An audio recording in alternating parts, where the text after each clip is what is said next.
நீ உன் அம்மா கிட்ட சக்திய புடிச்சிருக்குன்னு என்னைக்கு சொல்றியோ அன்னைக்கு உனக்கும் சக்திக்கும் கல்யாணம் நடக்கும். அது வரைக்கும் அவனுக்கு வேற யார பார்த்தாலும் அந்த கல்யாணம் நடக்காது. அதுக்கு நான் பொறுப்பு. இப்ப நீ என்ன முழுசா நம்புறல, அப்ப நான் சொல்றது கேளு. இடையில வர கஷ்டமும் துன்பமும் இடையிலே ஓடி போயிடும். ஆனா முடிவு உனக்கு நல்லதாதான் இருக்கும். நடந்த எந்த விஷயமும் உன் அம்மாக்கு தெரியக்கூடாது. உனக்கு ஃபுட் பாய்சன் தான் ஆகியிருக்குன்னு அவங்க நம்பிட்டாங்க. நீயும் அதையே ஃபாலோ பண்ணணும், சரியா? சரிங்க அண்ணி.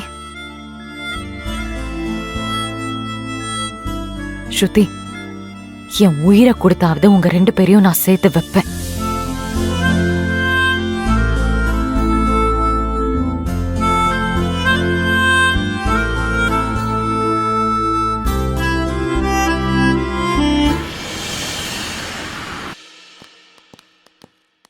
ஏங்க, நீங்க என்ன இங்க உட்கார்ந்திருக்கீங்க?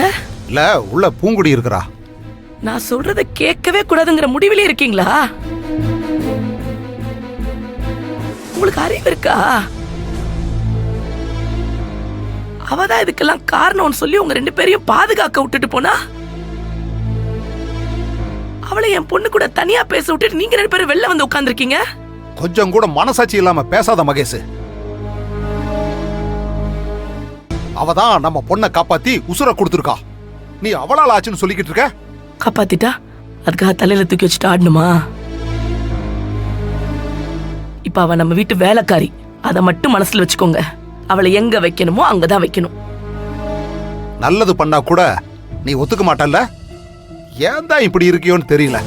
அவ நல்லது செய்யறாங்கிறதுக்காக தான் அவளுக்கு துளியூண்டு சோறு போட்டு திண்ணையிலே உட்கார வச்சிருக்கேன். இத கூட செய்யலன்னா அந்த கருமத்தை வெளியில தான் தள்ளணும். புள்ளைய பாக்குறதுக்கு துப்பு இல்ல, பகுமானமா பேசுறதுக்கு ஒன்னும் குறைச்சல்ல. மகேஷ், கொஞ்சம் இரு. நீங்க எங்க வரீங்க? இவ்வளவு நேரம் வெளில தானே இருந்தீங்க. இப்ப மட்டும் அக்கறை பொத்துக்கிட்டு வருதா?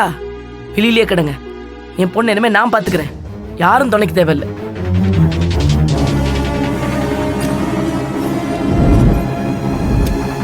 நீ தைரியமா இருக்கணும் ஸ்ருதி.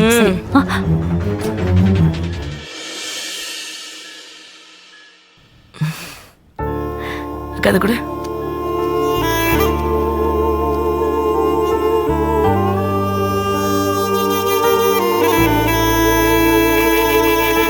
ஸ்ருதி, உனக்கு எதுவும் ஆகாது. இனிமே நீ நல்ல சாப்பாடா பார்த்து பார்த்து சாப்பிடணும். பெரியம்மா பண்ண சாப்பாடை சாப்பிட்டதுனால தானே இப்படி ஆயிடுச்சு.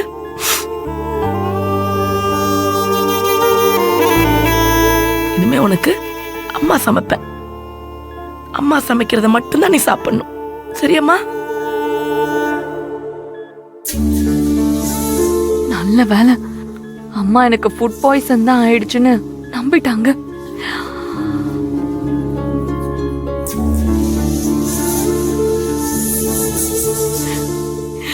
எப்படி இருந்த பிள்ளைய எப்படி படுக்க வச்சுட்டாலே.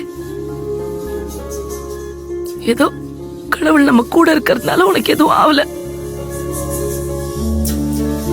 ஒரே ஒரு நாள் தான் என் பிள்ளைய விட்டு போனேன், அதுக்குள்ள எப்படி ஆயிடுச்சு. இனிமே நீ எங்க போனாலும் அம்மா உன் நிழலா கூடவே இருப்பேன்.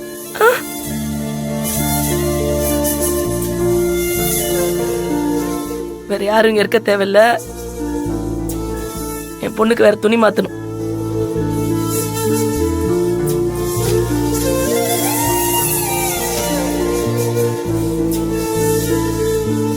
யாரு கண்ணு பட்டுச்சுன்னே தெரியல. நீ இன்னும் கொஞ்சம் ஜாக்கிரதையா இருந்திருக்கணும்லம்மா. ஸ்ருதி, ஒன்னே ஒண்ணு மட்டும் சொல்றேன், கேட்டுக்கோ. உனக்கு ஏதாவது ஒண்ணுன்னா அம்மா உயிரோட இருக்க மாட்டேன். உனக்காக மட்டும்தான்டா அம்மா வாழறேன். உனக்கு வாழ பிடிக்கலன்னு அம்மா கிட்ட சொல்லிடு. அம்மா உனக்கு முன்னாடியே போயிடுறேன். ஏன்னா நான் உயிரோட இருந்து உன்னை தவற விட்டுட்டேன்னா நான் இத்தனை வருஷம் வாழ்ந்ததுக்கு அர்த்தம் இல்லாம போயிடும். நான் சொல்றது புரியுதாடா?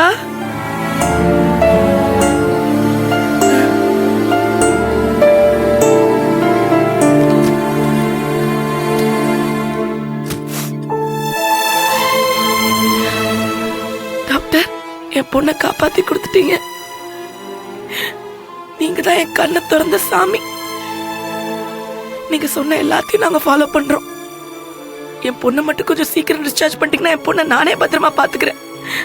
எனக்காக இந்த ஒரு உதவி மட்டும் பண்ணுங்க டாக்டர். ஓகே மேடம், இனிமே எந்த பிரச்சனையுமே இல்ல. நாளைக்கே டிஸ்சார்ஜ் பண்ணிடலாம்.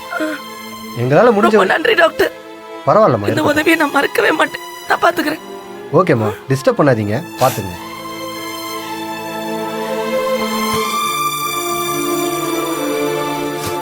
என்னக்கா பாத்துக்கிட்டே இருக்க? மாத்து துணி எடு.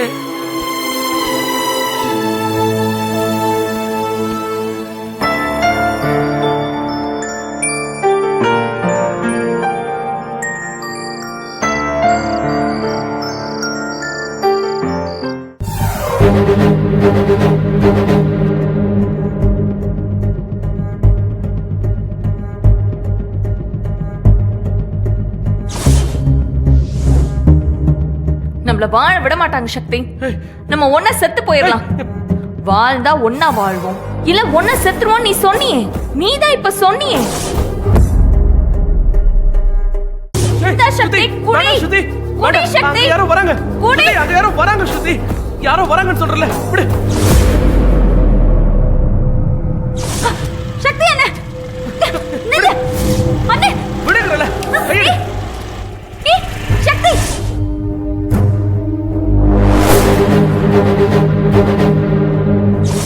நான் ஸ்ருதிய ஹாஸ்பிட்டல்ல அட்மிட் பண்ணிருக்கேன். டாக்டர் போலீஸ் கேஸ்னு இன்ஃபார்ம் பண்ணிட்டாங்க. போலீஸ் வந்து கேட்டுச்சு, ஸ்ருதி உன்னாலதான் பாய்சன் குடிச்சேன்னு சொல்லிட்டா. ஸ்ருதிக்கு மட்டும் ஏதாவது ஒண்ணு ஆச்சு, உன்னை நான் சும்மா விட மாட்டேன்.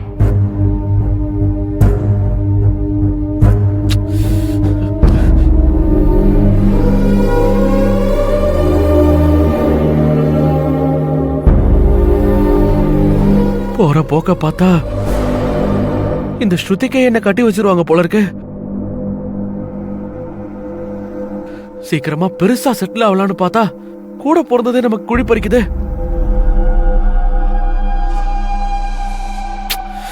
இந்த கல்யாணமும் நடக்கலன்னா நம்ம சொத்தெல்லாம் போயிடுமே. காலத்துக்கும் அப்பா கிட்டே கையேந்தி நிக்க முடியுமா? அப்புறம் நானும் அண்ணனை மாதிரி அப்பாக்கு ஜால்ரா போட்டே வாழ்ந்தாகணும். வர இடம் அப்பாவை விட பெரிய இடம், கமுக்கமா அமைக்கிடலான்னு பார்த்தா பிரச்சனை நூல் பிடிச்ச மாதிரி வருதே. இப்ப என்ன பண்றது?